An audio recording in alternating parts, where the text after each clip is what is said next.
Mercedes ML 350 GLK with electronic rear parking brakes. So basically with the electronic caliper, all it is a motor that actuates your caliper and it pushes the piston forward. And then to do a brake job, you have to release that caliper. In other words, you have to drive the piston backwards. And in the old days, they had a screw-on piston which you have to wind it down backwards, and then you can push it in. But with the electronic one, most guys don't know how to do it.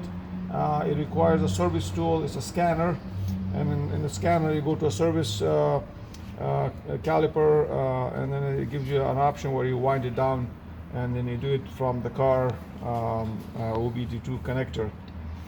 However, we have an alternative way, an easy way. Anybody can follow this. It's very simple, and you don't need a $1,000 worth of electronic tools. So we're going to show you how. I'll bring the camera close here. So usually there's a plug in there like this, and then they have a tab. You pick up a screwdriver, and you make sure you release the tab, which is, I'll show you here. You see the tab is on the downside here, this one. So this is the tab we'll be lifting up. Some of them may have it on the sides. Now mind you that this trick works for any make, any model, any kind of car. Could be an Audi, could be a BMW, could be Mercedes, could be anything. So you unplug the wire from the caliper like this. It will not set up a cord or nothing, so don't have to worry about any of that stuff. So then the next thing is you bring a battery like this, a fully charged battery like this, and you put two leads on it like this. You can attach the wire with a clamp any way, just to get two wire from any separate battery on the side. It's an auxiliary battery, it's not from the car. And then you run two extension wires. I have a little mechanic wire on the end of this clip. You got to make sure that you do not touch them together. It's going to make a short. Now inside the caliper, they have three pins inside here,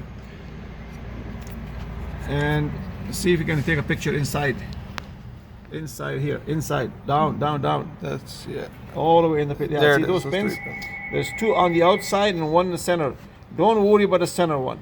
It's the outer two you always deal with. That's in any make, any model, any car. The outer two, that one and the far one there. Some of them have only two, some of them have three. But if it has three, don't worry about the third one in the middle. Always the outer two.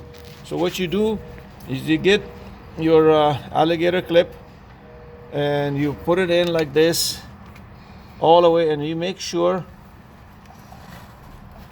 okay, you make sure, let's try to get a good picture here. Actually, let's try to zoom in that area right there. It's good. Yeah.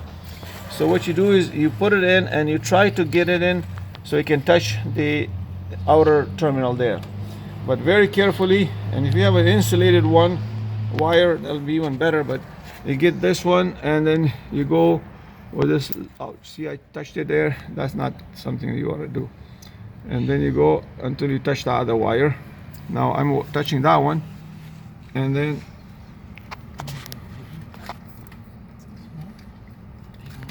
you see, okay, so now when I touched it, it actually jammed up very very little, 30 seconds, not even 30 seconds, maybe 5 seconds, and you can hear the motor is getting loaded, and it went like that. So that means it's locked up, and you can see the wheel is not moving.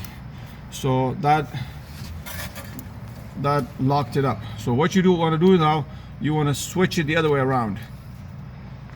Okay, so you turn the wires around, because now you're reversing the polarity. That's what you need to do, and you keep on.